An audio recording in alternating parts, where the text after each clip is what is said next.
Les glandes salivaires sont des glandes annexes de tubes digestifs annexés à la cavité orale qui sécrètent la salive. On distingue trois paires de glandes salivaires principales, parotides, sublinguales et submandibulaires, et un ensemble de glandes salivaires accessoires qui sont disséminées dans l'épaisseur de la muqueuse orale.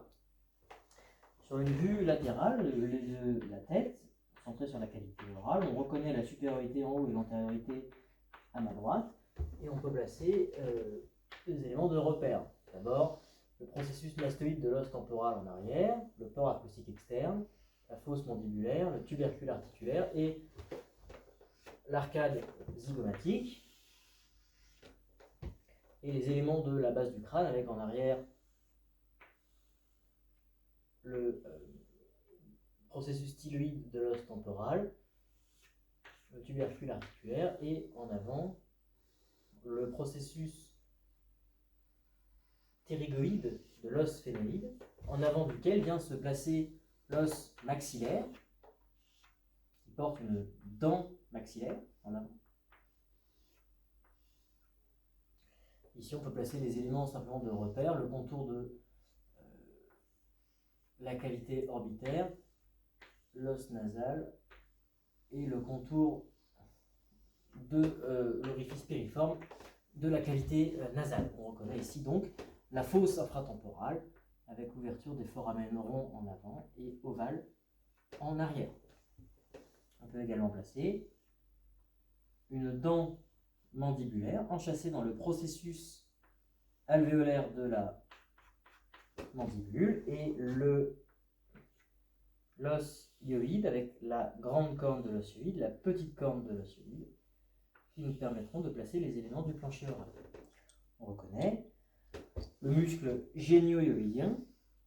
qui renforce le hamac musculaire formé par le muscle mylo-hyoïdien dans le cadre de l'édification du plancher oral. Et en arrière et en haut, on reconnaît ici les éléments constitutifs principaux de la musculature linguale. C'est le muscle hyoglosse en arrière et génioglosse en avant, qui à eux deux forment la principale musculature linguale. Hyoglosse en arrière, tendu obliquement vers le haut et vers l'avant depuis l'os hyoïde jusqu'à la masse linguale, et en avant, émanant depuis les épines mentonnières de la mandibule, le génioglosse, recouvert par la muqueuse linguale. On peut également placer le muscle styloglosse, qui depuis le processus styloïde de l'os temporal, appartenant au diaphragme stylien et se plaçant juste en dehors du muscle stylopharyngien, se porte vers l'avant, le bas et légèrement vers le dedans, et participe à la musculature linguale en abordant cet organe par sa base. Les glandes salivaires sont représentées par, d'avant en arrière, la glande sublinguale, la plus petite, placée latéralement à la masse linguale, contre la fosse sublinguale creusée dans la face médiale du corps de la mandibule. Cette petite glande, de la taille approximative d'une amande, s'ouvre dans la cavité orale, dans la muqueuse du plancher oral, par l'intermédiaire de multiples canaux, 15 à 20, très courts, qui ont été décrits par Rivini et Bartholin. En arrière vient se placer la glande submandibulaire, placée en dehors de la masse linguale, en dedans de l'angle de la mâchoire et de la fosse submandibulaire de la mandibule. Elle possède une partie principale qui appartient en fait à la région suprahyoïdienne et un prolongement antérieur qui vient chevaucher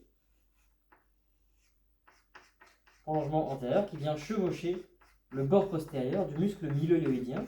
Cette glande est donc à cheval entre la région du plancher oral et la région suprahyoïdienne. Elle se prolonge par un canal excréteur, par un conduit excréteur, conduit décrit par Wharton, c'est le conduit submandibulaire, qui s'ouvre ici en avant du plancher oral, sous l'apex de la langue. Enfin, enfin, la glande parotide, dont je représente ici simplement une section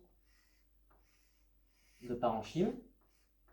Glande parotide se place dans la loge parotidienne, appartenant à l'espace prestylien, en avant du diaphragme stylien, en arrière de la fosse infratemporale et de la branche montante de la mandibule, et en dehors de la paroi pharyngée. Ici, je représente simplement en relief la glande parotide qui est traversée par des éléments vasculaires importants. Ici, on peut représenter en coupe l'artère carotide externe, la veine jugulaire externe et le nerf facial qui traverse la glande, que je représente ici sectionné. Cette glande parotide se prolonge par un conduit excréteur superficiel, se plaçant en superficie du muscle buccinateur, décrit par sténon, c'est le conduit parotidien, qui s'ouvre dans la cavité orale en regard de la deuxième molaire supérieure, en perforant la muqueuse. Ces glandes sécrètent la salive en réponse à des informations neurovégétatives parasympathiques issues des noyaux salivaires du tronc cérébral et véhiculées par différents nerfs crâniens. L'innervation parotidienne est dépendante du nerf auriculotemporal, branche du 5-3, dont je représente ici l'émergence par le foramen ovale dans la fosse infratemporale, qui se divise en un tronc antérieur et un tronc postérieur, qui donne notamment le nerf auriculotemporal, qui se destine à l'innervation parotidienne. Le nerf auriculotemporal tire son contingent de fibres sympathiques du ganglion otique, accolé à la racine, au tronc du nerf mandibulaire, 5-3, qui donne des fibres postganglionnaires qui empruntent le nerf auriculotemporal et innervent la glande parotide. Les fibres d'origine préganglionnaires du ganglion otique sont issues du noyau salivaire inférieur, empruntent le 9e nerf crânien, le nerf glossopharyngien, puis sa collatérale, le nerf tympanique, décrit par Jacobson, qui donne comme collatéral le nerf petit pétreux qui traverse la base du crâne en passant par le foramen épineux percé dans la grande aile du sphénoïde et qui aboutit dans la fosse infratemporale et elle se jette dans le ganglion otique. L'innervation végétative parasympathique des glandes sublinguales et submandibulaires est dépendante du nerf lingual, branche collatérale du tronc postérieur du nerf mandibulaire, nerf lingual qui a la particularité de décrire une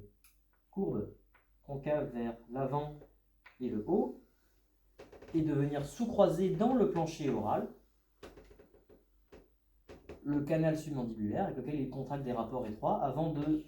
s'épanouir dans la muqueuse linguale en avant du V lingual, 2 tiers antérieurs de la langue. On trouve 2 ganglions annexés à ces glandes, ganglion submandibulaire, ganglion sublingual, qui émettent des fibres postganglionnaires très courtes à destination de la glande, respectivement submandibulaire et sublingual.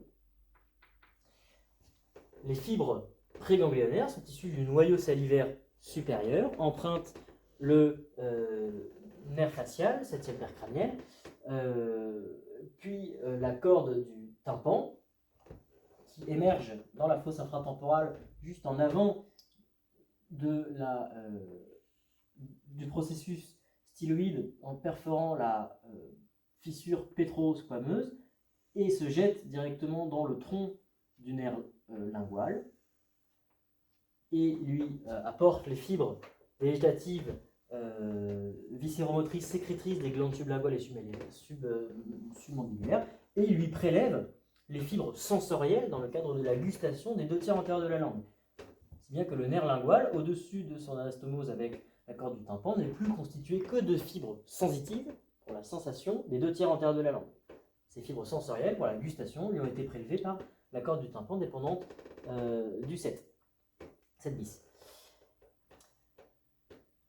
Voilà ce que je vais vous dire concernant les glandes salivaires, leur description morphologique, leur situation respective et surtout leur innervation végétative parasympathique sécrétrice.